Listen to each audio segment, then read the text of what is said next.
রাসূলুল্লাহ সাল্লাল্লাহু আলাইহি ওয়াসাল্লাম সৃষ্টি না করলে পৃথিবী সৃষ্টি করা হতো না, কতটুকু কতখানি সত্য।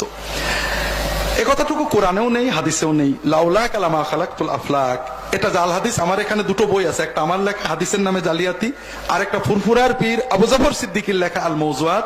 এই দুটো বই পড়বেন, দেখেন উলামায়ে কেরাম সবাই বলেছেন এটা জাল কথা। আর আমরা নবীজির দাম বাড়াই কি দিয়ে? নবীজি সৃষ্টি না হলে দুনিয়া সৃষ্টি হতো না, এটা কোনো নবীজির দাম বাড়ে না। সৃষ্টিকর্তা আল্লাহ। আল্লাহ বলছেন ওমা আরসালনাকা ইল্লা রাহমাতাল লিল আলামিন, নবীজি দুনিয়া সৃষ্টি করে দুনিয়ার রহমত হিসেবে তোমাকে পাঠাইছি। এইটা হলো নবীর মর্যাদা।